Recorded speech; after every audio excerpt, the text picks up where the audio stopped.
الحمد لله الذي بنعمته تتم الصالحات الصلاة والسلام على رسول الله وعلى آله وصحبه ومن والاه أما بعد. Kita melanjutkan kajian kita di bahasan kita dari kitab Fawaidul Fawaid. Kita masih pada bahasan tentang ma'rifatullah, mengenal Allah, yang mengharuskan kita pada akhirnya kita harus memuji Allah subhanahu wa ta'ala, mengucapkan alhamdulillah, pujian-pujian kepada Allah. Bahasan kita hari ini, kapan pujian ini bernilai ibadah, bernilai tauhid kepada Allah subhanahu wa ta'ala.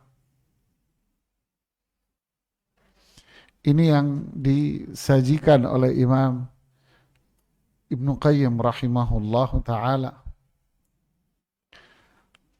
Apakah setiap orang yang memuji dia akan mendapatkan keutamaannya? Apakah setiap orang yang memuji dikatakan dia telah mentauhidkan Allah,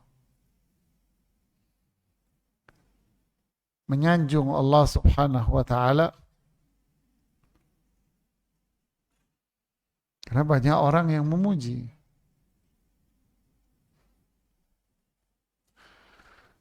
Nah, ini yang disajikan oleh Imam Ibnu Qayyim rahimahullahu ta'ala.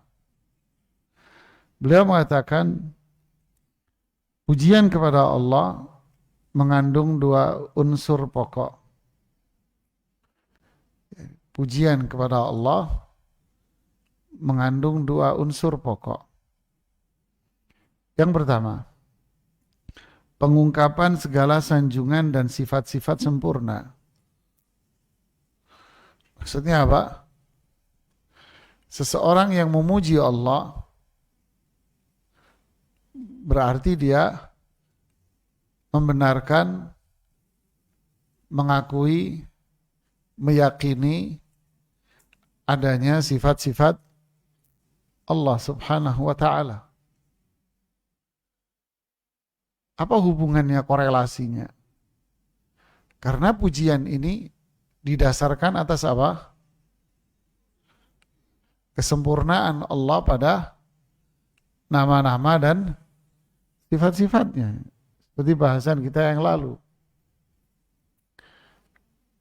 Pujian itu didasarkan atas kesempurnaan pada nama-namanya dan sifat-sifatnya. Berarti orang yang memuji adalah orang yang membenarkan, meyakini adanya sifat-sifat Allah. Paham tidak? Paham, Bu? Gak paham? Ya, diem kayak. Ketika seseorang mengatakan alhamdulillah atau kalimat alhamdulillah, kalau kita terjemahkan, pujian itu milik Allah. Alhamdu itu pujian. Pujian itu apa?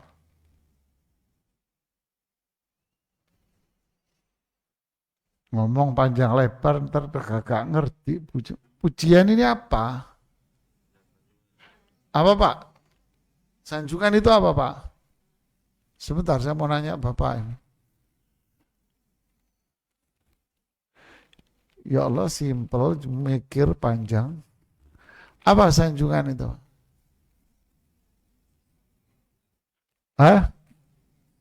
Caranya?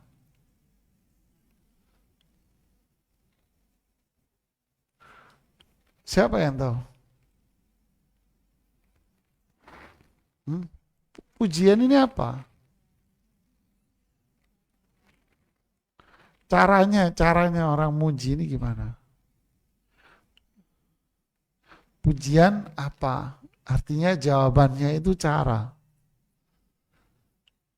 Siapa yang tahu? Angkat tangan gitu. Siapa yang tahu?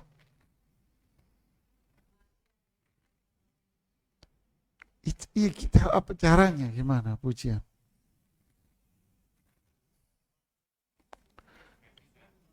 Mengekspresikan dengan apa? Katakan gini loh, Mas.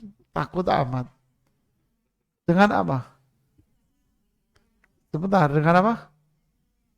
Zikrullah, lisan. Ya, punya bukunya nggak? Belum, nanti tak kasih. Bukan saya yang ngasih. Anggap saya anak yang ngasih gitu. Ya, kan saya bilang, saya pengen angkat tangan gitu. Pujian itu lisan, Pak, Bu. Pujian. Berarti apa? Lisan. Mulut kita ini ngomong. Itu namanya pujian. Sana pujian. Madh pujian. Berarti apa? Lisan kita ini memuji. Mengucapkan kata-kata yang bersifat apa? Bukan ekspresi, ini mulut. Bukan perbuatan, bukan. Pujian itu apa? Lisan. Ya. Kalau syukur, ya, itu. Makanya para ulama bilang pujian itu bukan syukur. Ya. Kalau mau lebih paham, mau pusing sedikit, buka itu tafsir Ibnu Katsir. Apa makna pujian? Oh panjang itu, berapa lembar itu bicara. Jadi pujian itu bukan syukur. Artinya ada titik perbedaan. Jadi pujian itu apa? Lisan, bicara. Jadi kalau ada orang diem doang, apa dikatakan dia memuji? Bicara, mulutnya bicara dia. Kalau bahasa kita zikiran, wiritan, memuji. Paham sampai sini? Ketika pujian itu adalah ucapan, lisan, menyanjung, memuji Allah, berarti apanya yang dipuji? Sifatnya. Jadi kalimat pujian itu milik Allah, berarti di dalamnya ada apanya? Ada sifat-sifatnya. Paham? Memuji. Contoh deh, kita kasih gambaran deh.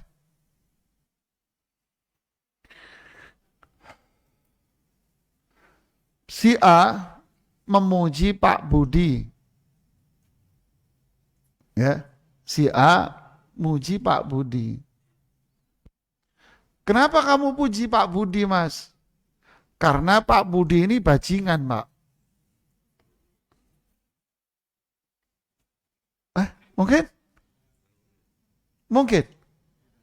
Karena Pak Budi ini preman, bajingan, begini. Jadi saya puji, Pak. Sakit loh. Kenapa Anda muji Pak Budi? Orangnya baik, Pak.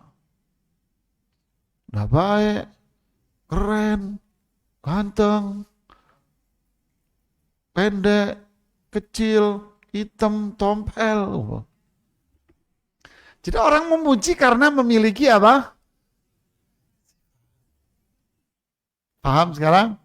Jadi kalimat pujian milik Allah berarti di dalamnya ada apanya? Ini baru, ini seru nih kayaknya. Paham? Jadi di dalam pujian ketika ada orang yang memuji Allah, berarti secara tidak langsung dia apa? meyakini, membenarkan bahwa Allah punya sifat. Coba lihat, pengungkapan segala sanjungan dan sifat-sifat sempurna. Jadi kalau ada orang mengatakan Alhamdulillah, berarti dia mengungkapkan, membenarkan, meyakini bahwa Allah adalah zat yang memiliki sifat-sifat yang sempurna, kebaikan, keagungan, kemuliaannya. Jadi orang yang gak percaya dengan sifat Allah, Allah itu gak punya sifat. Allah itu tidak mendengar, tidak melihat. Allah tidak begini, dia nggak punya sifat. Berarti orang ini bisa nggak memuji Allah? Bisa nggak? Ya nggak bisa. Gimana Anda mau memuji yang Anda nggak percaya sama sifat Allah? Seperti yang terjadi pada kelompok Mu'tazilah, Jahmiyah, Asy'ariyah. Mereka yang menolak sifat-sifat Allah. Nah, terus bagaimana mereka mau memuji? Memuji sesuatu yang nggak punya sifat?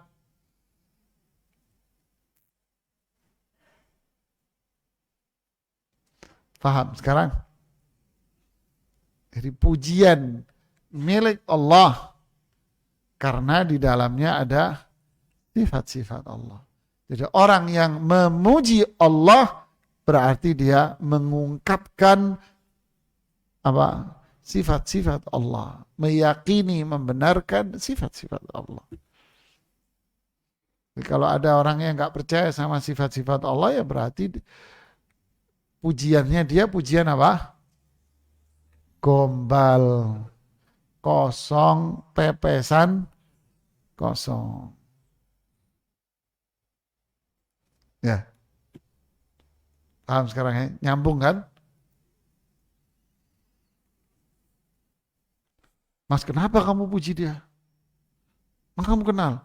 Agak sih, nggak tahu. Sakit loh. Kalau dia mengatakan Allah nggak punya sifat, berarti kenal nggak dia sama Allah? Enggak. Selama ini dia memuji Allah, ya bohongan, bukan pujian namanya. Yang kedua, kecintaan kepadanya berdasarkan segala bentuk pujian dan sifat sempurna itu. Berarti memuji Allah diikuti. Nah, lihat kata-katanya. Diikuti dengan apa? Kecintaan dan pengagungan. Saya ulangi. Memuji Allah harus diikuti, disertai dengan kecintaan kepada Allah dan pengagungan. Alhamdu wa tsana'u 'ala Allah bi sifatihil 'ulya ma'al mahabbati wat ta'zim. Memuji Allah, memuji dengan lisan, ya, dengan sifat-sifat Allah yang sempurna kemuliaannya, disertai dengan kecintaan dan pengagungan.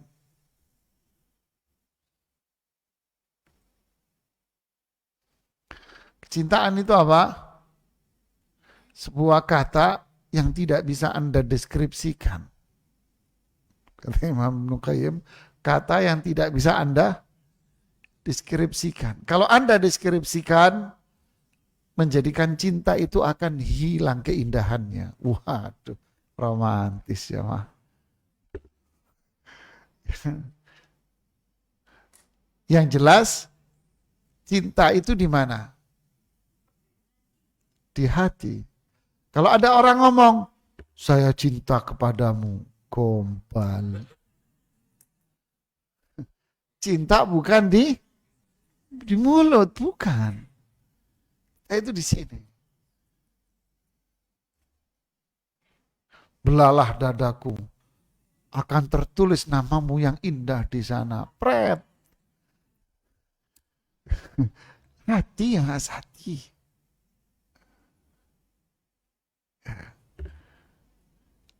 Mahabbah.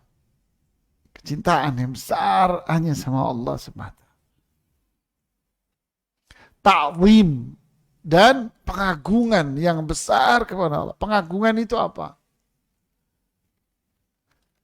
Para ulama mengatakan pengagungan itu adalah harapan dan takut. Apa pengagungan itu? Mengagungkan Allah. Berarti apa? Bentuknya itu apa bentuknya? Mengagungkan Allah. Berarti apa? Harapan untuk mendapatkan yang baik. Mendapatkan manfaat, keberkahan. Takut akan azab. Itu namanya pengagungan. Berarti ada kecintaan, ada harapan, ada pengagungan. Itulah namanya apa? Pujian. Jadi orang yang memuji adalah orang yang kecintaannya hanya sama dia saja. Pengagungannya, harapan dia untuk mendapatkan kebaikan, takut dia akan terhindar, takut dia akan terkena keburukan, sama siapa takutnya? Sama yang dia puji. Makanya memuji selain Allah dengan ini namanya apa? Syirik.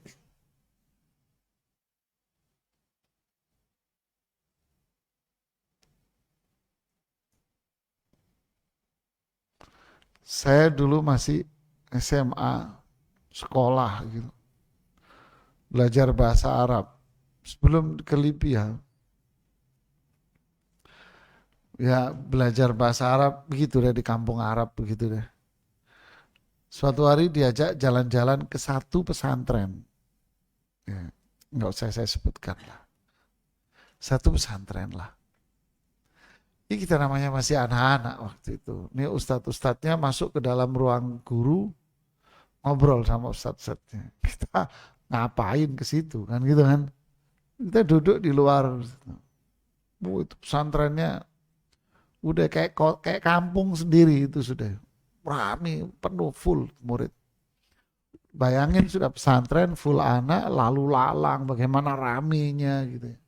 Anak duduk di kayak di apa namanya terasnya gitu, nongkrong di situ sama anak-anak yang lain. Lalu lalang santri pakai sarung lah ini sore-sore, nggak sore ya, mau siang lah, mau istirahat gitu mereka yang ini bawa piring lah, yang ini rame. Tiba-tiba pemandangan yang rame itu tiba-tiba kayak kita nonton film di pause, diberhentiin, terus mandek semua. Mandek jemaah. Jadi yang tengah-tengah jalan kakinya lagi begini, ya begini kakinya. Di zaman itu kan nggak ada handphone kita fotoin kan dia. Berhenti kakinya nungking begini. Saya ngeliat sendiri. Ada apa nih? Kita kan bingung. Ya mau nggak mau bukan rame, kitanya juga ikut-ikutan. Kebawa situasi kan. Ada tangannya begini. Pemandangan unik-unik gitu. Tiba-tiba mobil Honda Corolla lewat. Setelah mobil Corolla ini lewat, ya pause-nya di play lagi, pluk, jalan lagi. Kok begini, ada apa ini? Nah, Ustadz kita keluar dari kantor sudah mau pulang gitu. Dia masih kecil ya nanya, Ustadz tadi nanti. Di jalan kita udah jauh dari area pondok, itu kiainya yang lewat. Saya ngeliat sendiri, bukan saya kata orang lu ya. Itu kiainya lewat. Lihat. Ini kan pujian yang mengarah kepada apa? Pengagungan ini jamaah. kecintaan, pengagungan ini. Makanya kita kalau ada orang nunduk-nunduk itu boleh nggak? Boleh. Salaman. Itu nunduk. Udah taruh di jidat. Yang ngajarin siapa? Sambil nunduk-nunduk begitu ya tidak boleh. Jadi kembali ke sini. Jadi pujian itu apa? Meyakini bahwa Allah punya sifat. Yang kedua, ta'zim, pengagungan, kecintaan. Makanya alhamdulillah pujian itu ibadah, tauhid. Kita lanjutkan.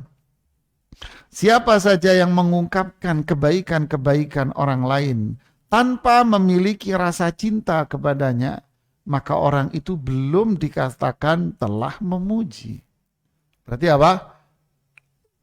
Gombal. Memuji. Sebenarnya dia nggak seneng. Kenapa dipuji? Ada udang lobster di balik peyek. Kegedean udangnya. Begitu pula sebaliknya, siapa saja yang mencintai seseorang tanpa mengungkapkan kebaikan-kebaikannya, maka ia pun belum bisa dikatakan telah memujinya. Ia baru dikatakan memuji seseorang apabila telah menggabungkan dua hal pokok tadi. Jadi pujian yang bernilai ibadah, zikir, tauhid, itu adalah pujian yang mengandung unsur itu. Allah memuji dirinya sendiri. Ini penjelasan yang lalu. Dia juga memuji dirinya melalui lisan para malaikat, para nabi, para rasul, dan para hambanya yang beriman. Dengan dua cara inilah Allah memuji dirinya. Alhamdulillah. Berarti Allah memuji siapa? Dirinya. Kata Imam Ibnu Jarir At-Tabari di tafsirnya, wafat tahun 300 berapa 10 ya. Beliau mengatakan ini Allah memuji dirinya yang maknanya adalah secara tidak langsung Allah mengatakan uhmudullah, pujilah Allah wahai hamba Allah. Jadi Allah memuji dirinya dan menyuruh hambanya juga untuk memuji. Dengan dua cara inilah Allah memuji dirinya. Pujian mereka kepadanya terjadi atas, nah ini yang mahal jemaah. Ini yang perlu kita garis bawahi. Lihat nih kalimat ini luar biasa. Pujian mereka kepadanya, para nabi dan rasul memuji Allah. Para sahabat memuji Allah. Orang beriman memuji Allah. Dengan dua unsur tadi ya. Dengan dua unsur tadi ingat. Pertanyaannya, apa yang mendorong mereka ini memuji Allah? Apa dorongannya? Yang mendorong mereka apa? Ini jawabannya. Atas kehendak, izin, dan penciptaannya. Jadi Allah yang berkehendak. Berarti apa? Ini hidayah dari Allah Jalla. Jadi memuji Allah itu mahal. Makanya sering kan kita katakan kan tidak ada orang habis ngerokok. Alhamdulillah.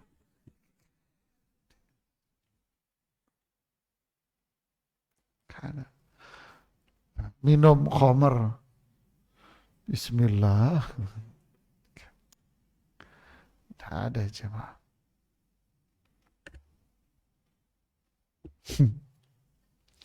Jadi nggak terkumpul antara maksiat dengan pujian kepada Allah.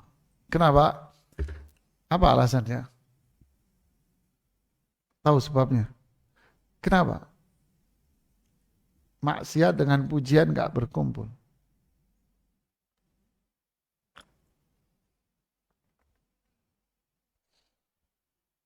Apa yang tahu?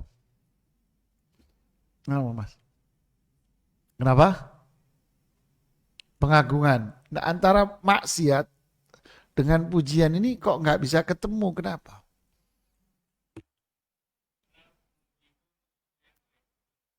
Terus? Masya Allah, barakallahu fiik. Tak kasih buku. Ada lagi buku nih. Besok lagi Pak. Karena pujian itu apa tadi? Pengagungan. Sedangkan maksiat itu apa? Kotor, jemaah. Idza aznabal abdu nukitat fi qalbihi apa? Nuktah sauda. Jadi kalau seorang hamba itu maksiat, hati itu kan putih kan, fitrah. Islam. Putih ini artinya putih ini adalah tauhid. Bukan yang dimaksud dengan putih ini kertas kosong, bukan. Hati-hati, jangan dikelabui sama psikolog. Versi psikologi barat mengatakan hati itu putih ibarat kertas kosong yang belum diisi. Nah, bahaya itu. Sangat berbahaya itu.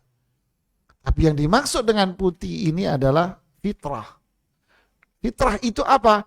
Fitrah itu adalah putih suci Islam tauhid. Ini putihnya itu adalah kesucian, yaitu keislaman, ketauhidan. Bukan kertas kosong. Bukan. Tapi suci. Orang suci, bersih, suci. Mulia. Tauhid. Oke. Ketika dia berbuat maksiat, maka ibarat ini kita tetesin apa namanya? Noda, tinta, tetesin tinta di situ tes. Terjadi apa? Hitam. Kalau dia berbuat maksiat lagi, apa yang terjadi? Ini hitam ini. Itulah hati manusia. Kalau maksiat terus. Sedangkan pujian kepada Allah itu adalah apa? Suci. Apa iya yang hatinya begini bisa? Bisa? Bisa. Ibarat air sama minyak. Angel tuturane, Mas. Katanya begitu ya. Subhanallah ya. Kemudian, dialah yang menjadikan seseorang memujinya. Tuh, jemaah. Dialah siapa? Allah yang menjadikan si fulan bisa zikir. Allah yang bikin. Jadi zikir ini, orang bisa zikir itu hidayah loh. Hidayah itu. Berarti dia kandungan yang tadi, dua tadi itu. Ini hidayah mulia ini. Makanya zikir itu keutamaannya ya gede, buahnya besar karena ini. Ibnu Qayyim punya kitab Al-Wabil As-Sayyib. Bicara tentang kunci bahagia. Ini kesimpulan saya. Buku itu, kitab itu bicara tentang kunci bahagia.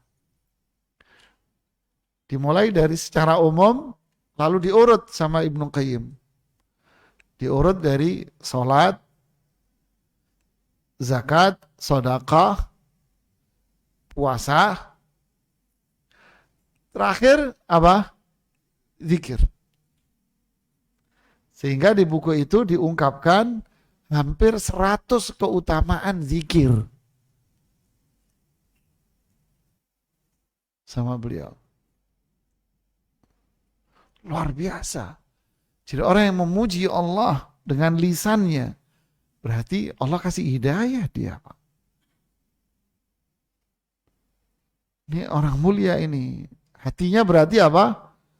Hidup, bening di hatinya, suci, bahagia, dan beribu-ribu manfaat. Manfaat banyak sekali.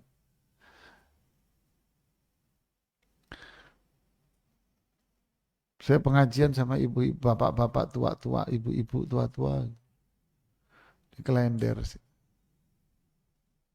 Temanya apa? Zikir. Saya bingung ya, pengajian apa sama ibu-ibu. Kita ajarin zikir setiap hari. Jadi itulah jemaah. Dialah yang menjadikan seseorang memujinya. Menjadikannya sebagai muslim jemaah. Jadi orang Islam berarti orang yang rajin memuji Allah dengan san. Ingat, pujian yang mengandung keyakinan atas nama dan sifat Allah, apa? Kecintaan, pengagungan. Ini orang Islam. Mulia dia. Terus, mengerjakan sholat. Nah, baru apanya? Baru apanya? Fisiknya. Nah, itu tadi yang Anda bilang tadi. Baru apa? Actionnya. Apa itu? Sholat. Makanya digandengkan antara orang yang memuji Allah dengan sholat. Ini korelasinya kuat. Innal munafiqina yukhadi'un Allah. Ya kan? Fa'idha qamu ila salati qamu kusala. Orang munafik ini mau nipu Allah dengan penampilan dia yang baik. Tapi Allah bilang, idza qamu ila salati qamu kusala yura'unan nas. Kalau sholat pun jawabannya apa? Kagak enak. Atau pengen penilaian. Mau sholat, selfiean dulu.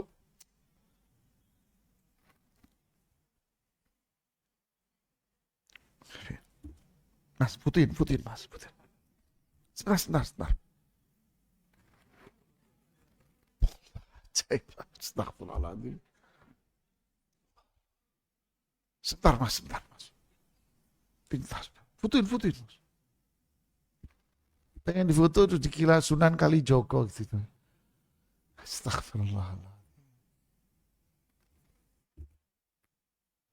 Terus Allah bilang apa? Wala yadhkurunallaha illa qalila. Dia tidak akan berzikir kecuali kepepet. Terpaksa. Dikit korelasi. Saya punya teman rajin zikir, Pak. Memang sih sholatnya bolong-bolong, tapi zikirnya rajin.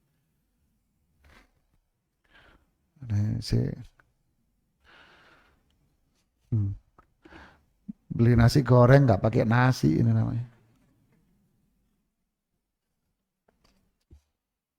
Apa? Beli nasi goreng nggak pakai nasi, terus makan tuh kecap tuh. Ngecap doang dia. Ya.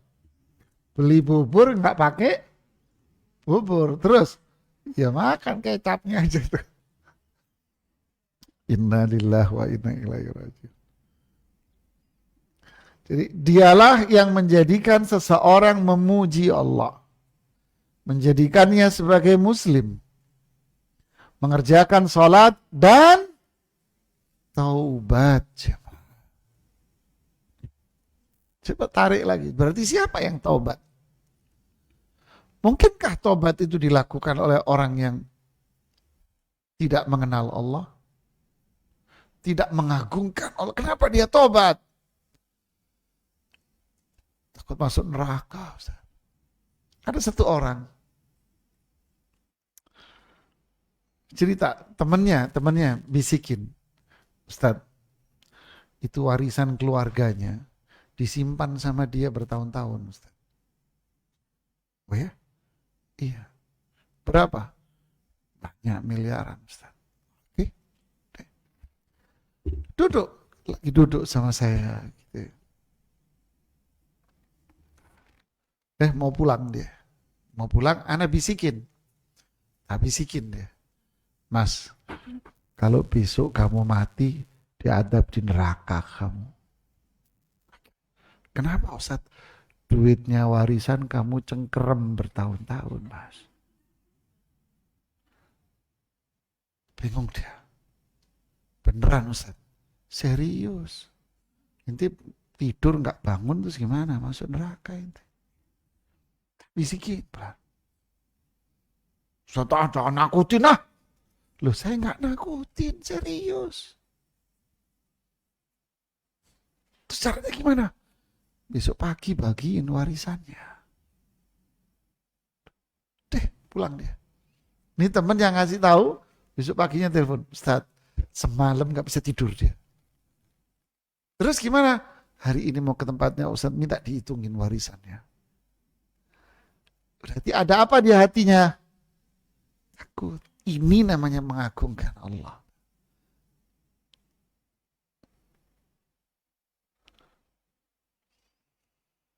Paham jemaah? Inilah memuji dia. Pujian, pengagungan, kecintaan.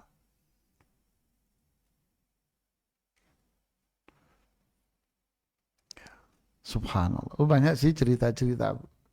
Tapi masalah warisan semua ceritanya. So, duit. Subhanallah ya. Kemudian kita lanjutkan. Dari Allah semata bermula segala nikmat. Lihat nih kalimat ini. Indah nih. Dari Allah semata bermula segala nikmat. Dan hanya kepadanya berakhir segalanya. Jadi semua nikmat yang gak bisa kita hitung ini dari siapa? Dari Allah. Dan siapa yang bisa mencabut semua nikmat ini? Allah, Mas. Datangnya dari Allah dan Allah yang bisa mencabut. Allah yang ngasih, Allah yang ngambil. Dengan kata lain, segala nikmat itu bermula dengan pujinya dan berujung dengan pujinya pula. Artinya apa? Kalau pengen nikmat itu terus langgeng, caranya apa? Puji Allah. Pujian akan melahirkan action. Apa actionnya? Taubat dan ibadah hanya sama Allah. Kalau toh Allah mencabut, mengakhiri nikmat pada diri Anda, maka itu adalah penghujung yang nikmat pula. Makanya disebut apa? Husnul, pengakhiran yang indah. Allah lah yang mengilhamkan hambanya untuk bertaubat kepadanya. Jadi orang yang bertaubat itu apa? Hidayah. Nggak gampang. Dan dia sangat bergembira dengan taubat hambanya itu. Ini yang disebutkan hadis. Ya, sungguh Allah sangat bergembira atas taubat hambanya. Lebih bergembira daripada seseorang yang menemukan apa? Barang ontanya yang hilang.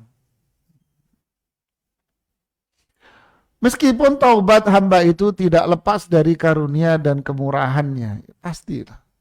Taubat itu hidayah. Taubat itu rahmat Allah. Taubat itu adalah al-jud, kemurahan Allah. Karam, kedermawanan Allah kepada hambanya. Allah yang mengilhamkan ketaatan dalam diri hambanya. Dan dia pula yang membantunya melakukannya. Lalu membalasnya dengan pahala, dan semua itu tidak lepas dari karunia dan kemurahannya. Allah sama sekali tidak membutuhkan apapun dari semua makhluknya. Lihat nih, gak butuh sama kita. Tapi Allah yang mencurahkan semua kebaikannya kepada kita. Sebaliknya, semua makhluk pasti butuh kepadanya. Seorang hamba butuh kepada Allah karena zatnya. Kenapa kok karena zatnya? Karena zatnya mulia, memiliki apa? Sifat-sifat yang mulia. Dalam meniti jalan untuk menggapai satu tujuan. Pasalnya, apapun yang tidak ditetapkannya pasti tidak akan pernah ada. Berarti ini hamba memuji Allah, ini hamba ibadah, ini hamba taubat. Semua ini karena hidayah, kehendak, keinginan Allah. Kalau Allah tak berkehendak itu tidak akan terjadi. Maka jagalah ini biar tetap langgeng. Demikian pula apapun yang tidak ditujukan untuknya niscaya tidak akan memberikan manfaat apapun. Nah, berarti kalau dia memujinya bukan kepada Allah, maka akan lahir ibadah yang ditujukan bukan kepada Allah, maka tobatnya pada dirinya juga sulit. Makanya syirik itu lebih susah tobatnya daripada maksiat. Ya, berat ya. Jadi inilah bahasan yang luar biasa dari Imam Ibnu Qayyim rahimahullah ta'ala. Kita dengarkan adzan dulu.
Ya,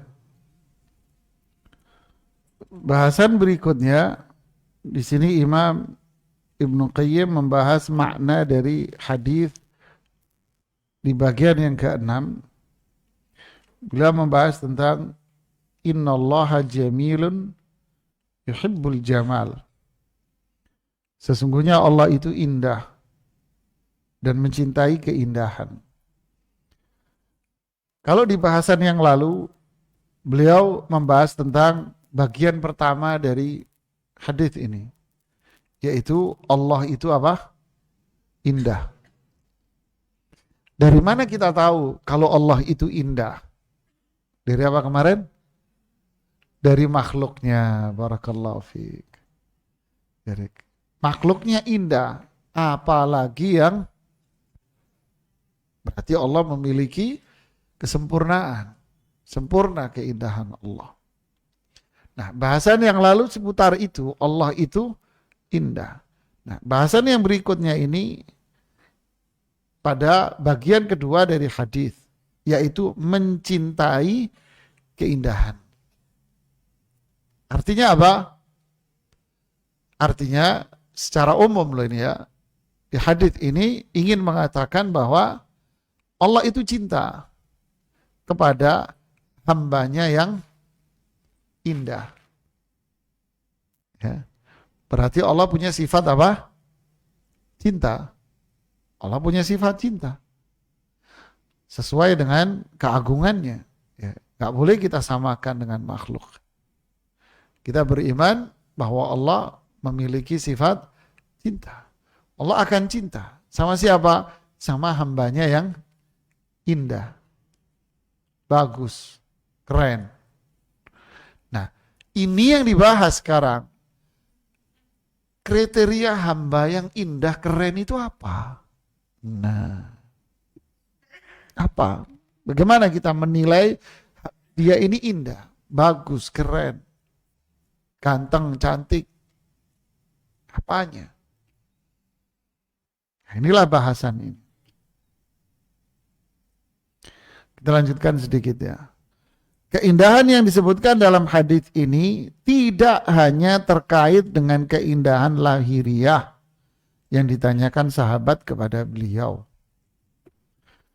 Jadi berarti keindahan yang dimaksud di sini keindahan apa? Apa? Satu, keindahan apa? Lahiriah. Tapi bukan ini aja gitu loh. Maksudnya ini bukan menafikan. Keindahan yang dimaksud ini bukan hanya keindahan lahiriah saja. Maksudnya bukan menafikan. Artinya keindahan ini adalah keindahan lahiriah. Tapi bukan ini satu-satunya komponen keindahan. Bukan ini satu-satunya. Ada lagi. Ini yang pertama. Akan tetapi ia mencakup keindahan segala sesuatu. Tuh, secara umum, semua. Seperti riwayat-riwayat yang disebutkan oleh beliau ini. Innallaha nadhifun yuhibbun nadhafa. Tapi hadis ini sangat lemah. Innallaha tayyibun la yaqbalu illa tayyib. Allah itu baik. Ini sudah kita bahas kan? Tidak menerima kecuali yang baik pada siapa diri makhluk. Kriterianya apa? Nah, kan butuh gitu kan. Sama ini. Makhluknya yang indah. Apa kriteria makhluk indah itu? Inilah ceritanya. Di bawah sini. Disebutkan satu riwayat dari Al-Ahwas Al-Juzami. Ia berkata, Nabi pernah melihatku memakai pakaian lusuh. Lantas beliau bertanya, bukankah kamu punya harta? Duitmu banyak. Kok pakaianmu begini? Lihat nih jemaah. Ini Islam. Kamu punya harta. Pakaianmu kok begini? Dia jawabannya, ya. Beliau bertanya lagi, ya aku punya harta memang. Lalu Rasulullah nanya lagi, hartamu apa? Dia jawab, dari semua jenis, unta, kambing, maksudnya semua harta saya punya. Emas, perak, duit, bisnis, perkantoran, semua saya punya. Loh ya mas, kalau semua punya loh kok pakaianmu begini? Perhatikan. Lalu Rasulullah SAW menjawab, Faltura ni'matuhu wa karamatuhu alaik. Kalau gitu, nikmat dan kemuliaan Allah kepadamu, ya tunjukinlah. Tunjukin. Tentu kata tunjukin ini apa? Tanpa ada unsur apa? Berlebih-lebihan, sombong, tidaklah. Ya. Masa beli baju sampai 50 juta kan gagal. Ya masa beli tas sampai berapa Bu? Ini yang tahu kan. Ya. Padahal pasar Jatinegara 50.000 juga dapat. Ya masa Ustaz, ya oke lah, 1 juta lah umpamanya, 2 juta lah. Ya masa sampai berapa? 50 juta, 500 juta ada mas. Oh. Pulpen. Saya pernah satu toko gitu. Ustaz, ini hadiah dari saya pulpen. Hati saya sudah kakak enak mas. Nanti dulu. Ini pulpen apa? Ini mereknya ini. Berapa harganya? Secondnya 7 juta. So nulis dewe toh mas. So nulis dewe ngono toh mas. Saya so nulis dewe mau anak-anak bilang. Itu ketawa dia dongeng. Orang Padang kebetulan dia ya enggak. Ini pulpen 200, 2.000 mas. Saya udah nulis enak. Habis itu hilang enggak sakit hati. Allahu Akbar. Artinya tanpa unsur apa? Berlebihan. Jadi Allah senang melihat wujud nikmat yang diberikan kepada hambanya. Senang Allah. Punya uang, ya wajar dia menikmati ini. Dia punya ini, punya itu, wajarlah. Sebab memperlihatkan nikmat Allah merupakan salah satu keindahan ya, yang dicintainya. Dan sekaligus, nah ini komponen yang kedua nih. Berarti komponen yang pertama, Allah mencintai keindahan. Apa? Penampilan fisik Anda, zahirnya lah. Yang kedua, keindahan yang kedua apa? Nih, bentuk syukur hamba atas nikmat yang diberikan kepadanya. Ini yang kedua. Apa bentuk syukur itu? Dijelaskan di sini. Dan syukur itu merupakan keindahan batin. Nah, jadi ada keindahan lahir, ada keindahan batin. Anda apa? Syukur. Apa syukur batin itu? Meyakini bahwa apa yang ada di tangannya, apa yang dia miliki, semuanya ini adalah dari mana? Dari Allah. Dari Allah, ini semua dari Allah. Ini karena kreativitas saya, karena kegigihan saya, karena kesungguhan saya, bla bla bla. Oh, Korun ini cucunya cicit Korun ini. Nah, ini semua dari Allah. Yakin dalam hatinya bahwa semua ini yang ngasih siapa? Allah. Ini karena kebaikan, kemurahan, kemuliaan Allah. Saya hanya manusia yang cuma usaha Allah titipkan.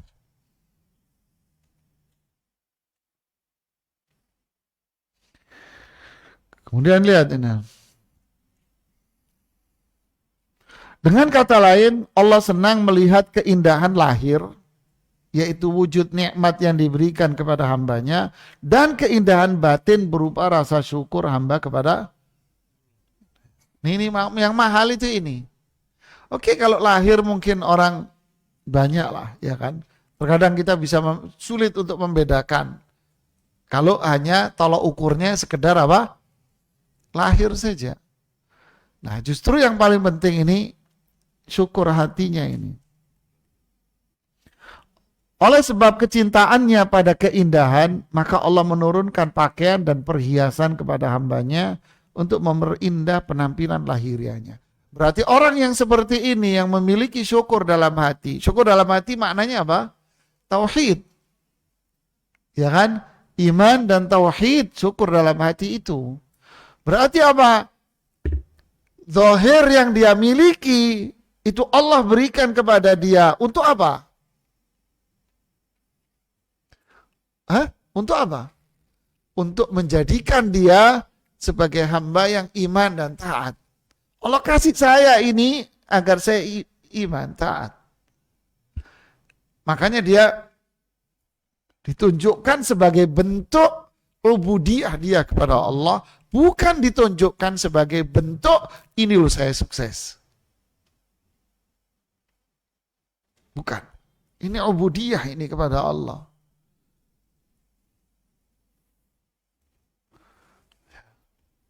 Karena Allah yang nyuruh, Rasulullah SAW yang nyuruh, biar saya bisa ibadah lebih kuat lagi. Dan pakaian takwa untuk memperindah batin mereka. Tuh, apa pakaian takwa itu? Wa kalimatut taqwa dzalika khair. Dan kalimat takwa itu lebih baik. Makanya kalimat takwa itu apa? La ilaha illallah. Takwa itu di sini, tauhid, la ilaha illallah. Nah, itulah indahnya batin. Tauhid.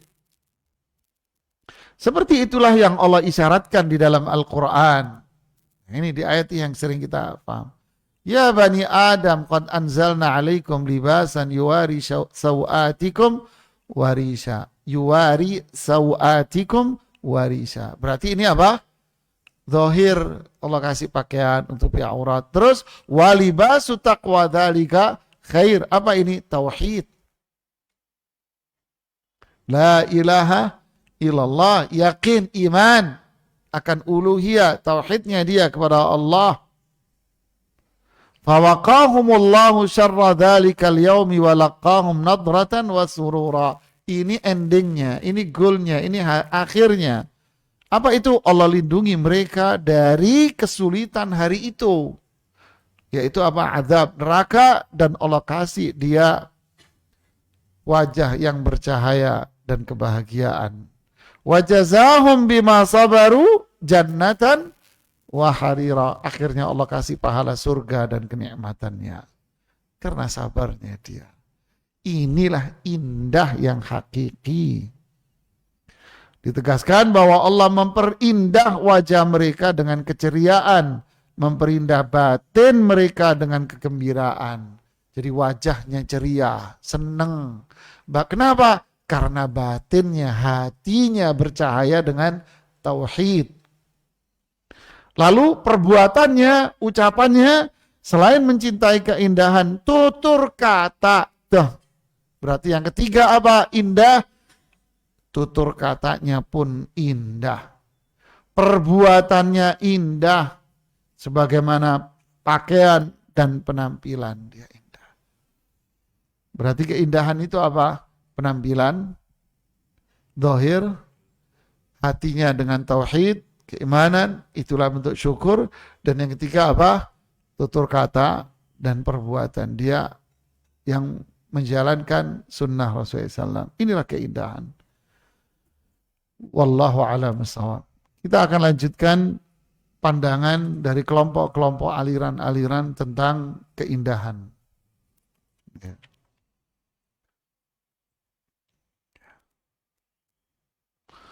Oke, silakan, ada yang mau bertanya?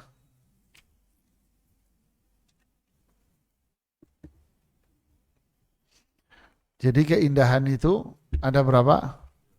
3. Keindahan fisik. Jadi nggak apa-apa Anda beli pakaian bagus, ya, ada mereknya, ya masuk gak ada mereknya, jemaah, mesti ada mereknya. Kemudian yang penting lagi apa? At-taqwa, yaitu tauhid. Taqwa hahuna, tauhid. Kemudian perbuatan. Ya, ini yang bertanya, pujian, salat, taubat itu atas kehendak Allah.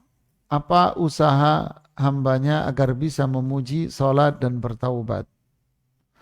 Usaha yang paling utama apa? Belajar. Itu usaha yang paling utama. Karena hidayah itu, hidayah taufik itu berkaitan dengan hidayah irsyad. Apa maksudnya? Hidayah itu kan ada dua. Ada hidayah taufik dan ada hidayah irsyad. Hidayah taufik ini murni hak Allah. Hidayah irsyad adalah usaha hamba untuk memahami kebenaran. Ibnu Qayyim mengatakan di Madarijus Salikin ketika menjelaskan ayat ihdinas siratal mustaqim, beliau mengatakan hidayah irsyad, hidayah taufik yang itu hak murni Allah itu berkaitan dengan apa? Irsyad, usaha kita.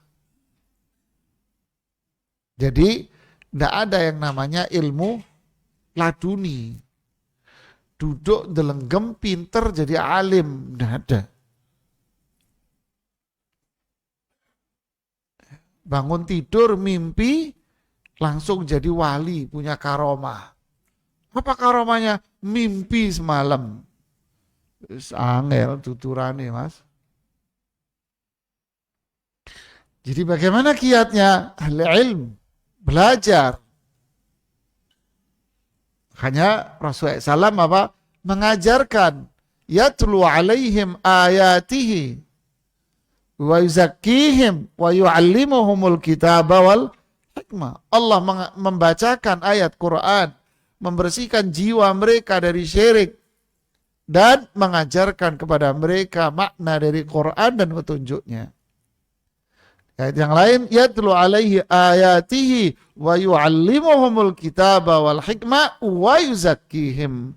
Allah bacain ayat Quran, ngajarin makna yang terkandung dari ayat-ayat ini, mengajarkan petunjuknya. Berarti Rasulullah membersihkan jiwanya dari syirik dan keburukan. Berarti apa? Belajar ilmu. Dengan ilmu seseorang akan mendapatkan kemuliaan. Bil ilm tunalul karamah wal imamatu fid din. Ya, dengan ilmu kemuliaan dia, kehormatan dia akan bisa diperoleh. Innallaha yarfa'u bihadzal ilma aqwaman wa yad'u biha akharin. Allah akan mengangkat derajat beberapa orang dengan ilmu ini. Mengangkat derajat itu berarti apa? Memberi hidayah, memuliakan dia. Dan Allah akan merendahkan dia, menghinakan dia dengan ilmu ini pula. Jadi belajarlah. Inilah jalan kemuliaan hidayah. Terus belajar. Majelis taklim, cari teman yang baik. Sampai kapan? Ya sampai Allah menutup semua dengan keindahan. Wa'bud rabbaka hatta ya'tiyakal yakin. Sampai yakin, yaitu al-maut, itu menimpa diri, tiba waktunya. Tapi ada yang bertanya lagi?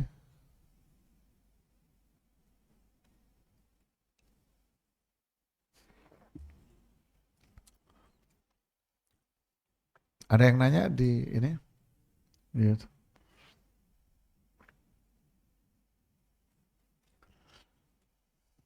Cek. Bismillah. Assalamualaikum warahmatullahi wabarakatuh. Waalaikumsalam. Ustadz, bagaimana menumbuhkan rasa selalu diawasi oleh Allah ketika sendirian? Saya tahu Allah Maha melihat, tapi saya selalu jatuh ke dalam maksiat ketika sendiri. Jazakumullah khairan.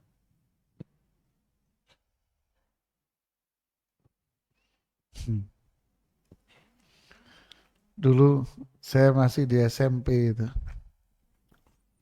Ada guru kalau ujian itu pakai kacamata hitam. Insyaallah. Jadi kalau duduk pakai kacamata hitam, Duduknya di pojokan. Mama kelasnya begini, semua menghadap ke sini, dia duduk di belakang. Pakai kacamata hitam, duduk di belakang. Kesannya apa? Tidur ini, nggak ngawasin. Kalau ngawasin duduk di mana? Di depan nggak pakai kacamata hitam. Ini udah duduk belakang, pojokan lagi, pakai kacamata hitam. Udah hitam-hitam. Wah, tidur nih gurunya. Tiba-tiba di tengah ngawasin, dia bangun, langsung dari belakang ditarik lembar jawaban dia. Yang sebelah sana ditarik lembar jawaban. Keluar kamu dari chat. Kenapa Pak? Jangan bohongin saya. Nah, keluarin dari kantongmu. Tahu deh. Coba kamu buka tanganmu ada apa ya? Tahu semua. Jadi orang nggak ngira. Tapi yang anak-anak yang kelas-kelas udah kelas 3 SMP gitu, tahu, wah ini ngelabui ini. Ya akhi fillah, kalau kita iman bahwa Allah memiliki apa tadi? Sifat-sifat yang mulia. Semakin kita belajar, keimanan kita dengan sifat-sifat Allah itu semakin apa? Semakin kuat, semakin mengakar. Maka yang terjadi apa? Pengagungan. Tadi itu. Harapan yang tinggi, takut, kecintaan kita yang besar.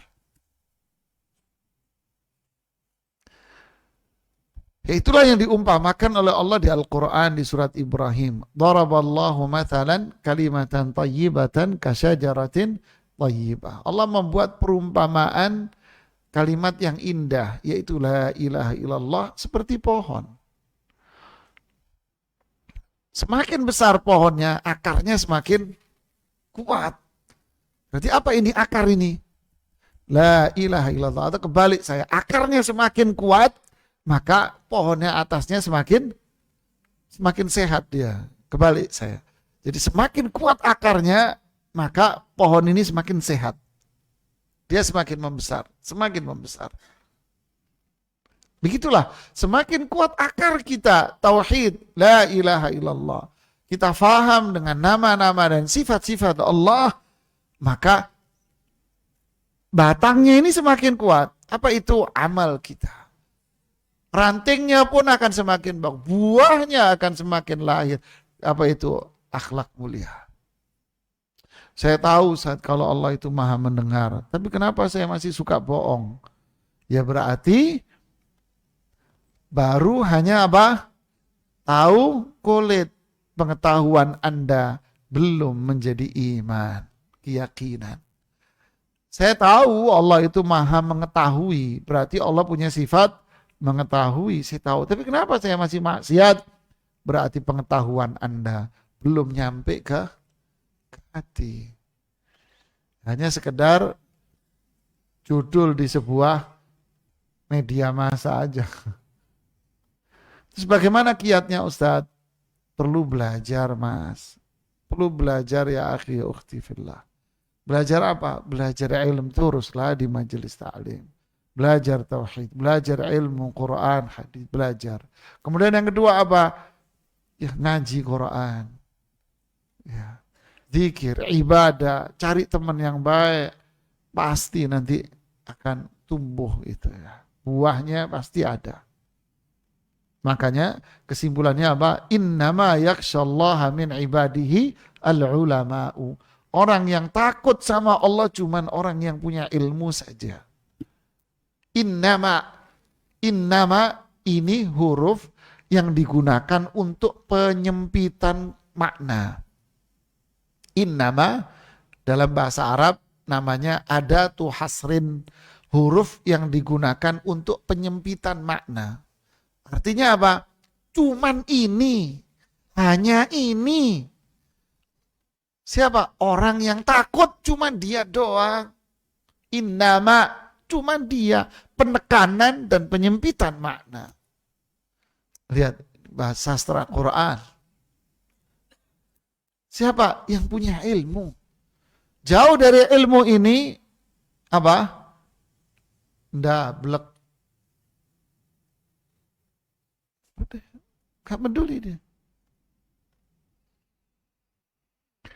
Ada lagi?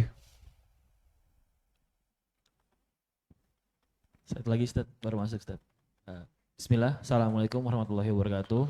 Assalamualaikum Ustaz, semoga Allah merahmati Imam Ibnu Qayyim, Amin. Ustaz dan keluarga, dan juga tim kajian Amin. Nabawi dan para Allahumma jamaah amin. kajian semuanya, amin. Ya Allah. Ustadz izin bertanya, bila kita sholat sendiri wanita di rumah, di waktu sholat wajib yang dijaharkan, apakah bacaan kita juga dijaharkan? Syukron jazakallah khairan. Apakah dijaharkan? Jawabannya tidak. Kenapa? Karena ini perempuan, khurujan minal khilaf. Para ulama juga mengatakan suara perempuan. Kemudian yang kedua, yang maksud jahar ini apa?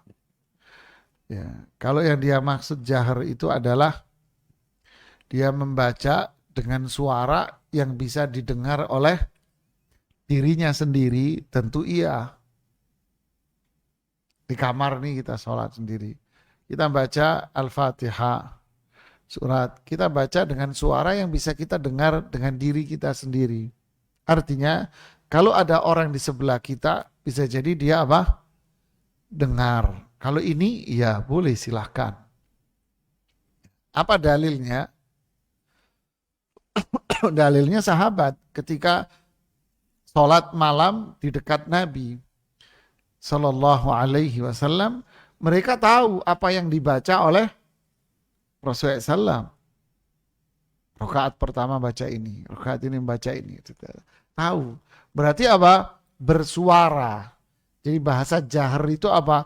Jangan dimaksud adalah keras begitu, tidak. Yaitu apa? Dibaca bersuara, ya iya nggak apa-apa.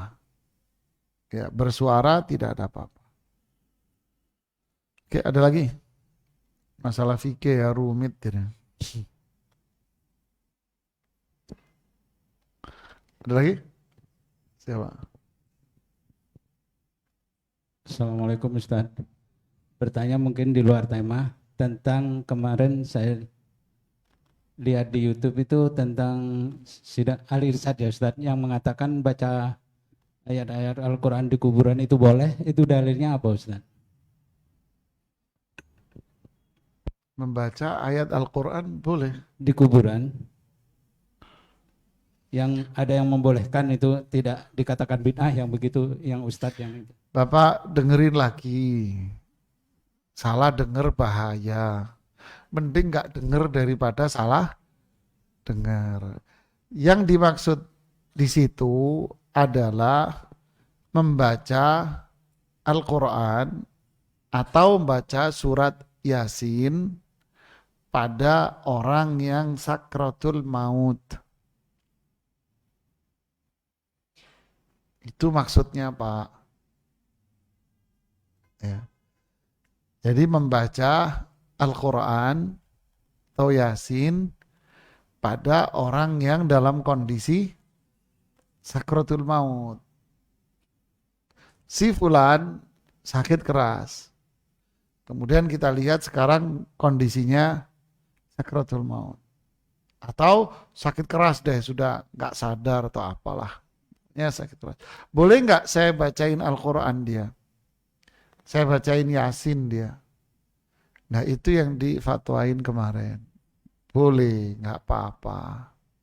Nah ada juga bahasan yang kedua. Berkaitan dengan status hadis membaca Al-Quran di kuburan. Mungkin itu yang Bapak maksud. Yaitu studi komparasi hadis. Yaitu studi komparasi hadis berkaitan dengan apa? Status hadis-hadis yang berbicara tentang membaca Al-Quran di kuburan. Nah, dikumpulkan oleh penelitinya dan dibacakan dan disetujui oleh semua anggota Dewan Fatwa. Jadi banyak sekali riwayat-riwayatnya. Dikumpulkan kira-kira ada 40 hadis riwayat yang bisa dijadikan dasar. Tapi tentu kita nggak mempelajari semuanya. Diambil yang menjadi argumen utama dari hadis itu. Sebab sisanya itu adalah dalil-dalil yang nggak jelas penggunaannya. Jadi dipakai yang jelas penggunaannya. Memang jelas kalau saya meninggal bacain ini, kalau saya meninggal bacakan ini, itu ada beberapa riwayat-riwayat yang menyebutkan itu. Setelah diteliti dari berbagai jalur-jalur riwayat-riwayat semua ditelaah semuanya, ternyata tidak ada satupun dari hadis itu yang sahih. Ya, tidak ada satupun yang sahih. Bahkan banyak yang mengandung unsur hadis palsunya. Nah, ini yang dipelajari, Pak. Jadi yang boleh apa? Bacain Quran pada waktu sakratul maut. Itu enggak apa-apa. Nanti sila dilihat lagi. Dilihat di website dewanfatwa.com, nanti dilihat ada di sana. Silakan.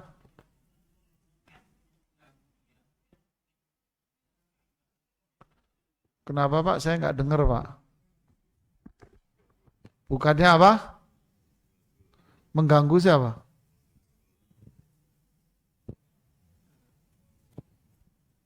Bukannya bacaan Al-Quran itu mengganggu orang yang sakratul maut. Kan dia ingin mendengarkan kata la ilaha illallah. Dengan Al-Quran dia menjadi terganggu. Apakah bacaan Quran itu tidak merusak konsentrasi dia untuk membaca kalimat tauhid? Ada argumen seperti itu disampaikan para ulama. Memang benar yang Bapak sampaikan itu ada argumen para ulama. Tapi kesimpulannya, kalau ditanya boleh, boleh. Tetapi sarannya, kan di fatwa itu juga ada saran. Sarannya apa? Sarannya adalah sibukkanlah dengan mentalkin dia dengan kalimat la ilaha illallah. Tapi kalau bicara hukum itu jelas. Ya, antara boleh sama tidak. Kalau ditanya boleh, ya ini keputusannya. Boleh, nggak apa-apa. Tapi lebih afdal memfokuskan dengan apa? Talqin. Kenapa kok fokus dengan talqin? Karena ini yang disuruh. Kan talqin pun karena ini talqin ini yang diperintahkan oleh Rasulullah sallallahu alaihi wasallam. Laqinu mautakum bila ilaha illallah. Talqini mayit kali orang yang mau wafat dengan la ilaha illallah. Man qala akhir hayati bila ilaha illallah dakhalal jannah. Jadi siapa yang mengucapkan la ilaha illallah di akhir hayatnya, dia masuk surga. Makanya sibukkan dengan ini. Tapi kalau ada masyarakat yang membaca Al-Quran, boleh. Terkadang gini, terkadang orang dalam kondisi sakit keras itu bisa beberapa hari. Bukan kondisi parah terus menit ini, detik ini langsung meninggalkan, enggak. Ada yang begitu. Ada yang butuh berhari-hari. Bahkan ada yang seminggu, ada yang sekian hari, lama. Sehingga apa? Ya enggak apa-apa Anda dengerin Quran, terus Anda bisikin lagi, Anda dengerin ngaji lagi. Semua ini kalimah thayyibah. Ya. Tapi kalau dia posisinya jaraknya sudah kita lihat kok mepet, ya sibukkan dengan apa? Talqin lebih mulia, lebih bagus. Ada lagi? Satu lagi Ustaz. Bismillah, Ustadz, kita senantiasa diperintahkan untuk beristighfar dan bertaubat. Lalu bagaimanakah lafaz yang tepat untuk beristighfar bertaubat tersebut Ustadz? Syukran. Lafaz istighfar yang paling simpel apa? Astaghfirullah. Islam gampang mas. Astaghfirullah. Loh, kadang ada astaghfirullahal azim. Ya, al-azim itu kan nama Allah. Ya, tidak apa-apa. Astaghfirullahaladzim. Atau astaghfirullah. Jadi istighfar itu mengucapkan kalimat ini. Astaghfirullah. Taubat itu perbuatan. Imam Ibnu Rajab mengatakan, jika taubat dengan istighfar disebut bersamaan, maka taubat itu perbuatan, istighfar itu apa? Ucapan. Tapi jika disebut istighfar saja, maka yang dimaksud itu adalah taubat dan istighfar. Paham? Taubat itu perbuatan. Maksudnya apa? Meninggalkan maksiat dia. Menyesali, meninggalkan maksiat. Ya. Dan punya kemauan kuat untuk merubah dirinya. Ini taubat, action. Ada wujud perbuatannya. Mulutnya apa? Astaghfirullahaladzim. Astaghfirullah. Astaghfirullah. Berapa kali? Ya sak pegel. Ya terserah Anda. Loh katanya 100. Siapa yang bilang? Dan itu Rasulullah itu menggambarkan istighfarnya Rasulullah itu banyak. Gitu loh. Perbanyaklah istighfar. Manfaatnya apa? Ya banyak, dosanya diampuni, manfaat dunia akhirat. Kan? Dunia ya, yursilis samaa alaikum midrara. Jadi hujannya jadi berkah, tidak jadi adab. Wa yumdidkum bi amwal. Allah kasih harta. Bisa kualitas, bisa kuantitas, bisa nilai, bisa keberkahan. Wabanin, anak, seperti yang saya ceritakan waktu itu di sini kan, istighfar, dia bisa punya anak dengan istighfar itu. Tak coba nyoba, bukan nyoba, ya kan, usahanya dibikin kelancaran, dibikin kemudahan. Di surat apa? Surat Nuh, itu manfaat banyak. Man lazimal istighfar ja'alallahu min kulli hammin makhraja. Jadi siapa yang rajin istighfar, kegundahan, kegalauan hatinya dikasih kelapangan. Kesulitan dia dikasih solusi. Hadis riwayat Abu Dawud, tapi sayang sanad hadisnya dhaif, lemah. Tapi ya, maknanya benar. Maknanya benar, orang istighfar hatinya plong. Tapi itu tadi bukan sekedar apa? Ucapan astaghfirullah, karena istighfar ini taubat. Ya, ini yang bisa saya sampaikan, semoga bermanfaat buat saya pribadi dan buat kita semuanya. Subhanakallahumma bihamdik asyhadu an la ilaha illa anta astaghfiruka wa atubu ilaik. Assalamualaikum warahmatullahi wabarakatuh.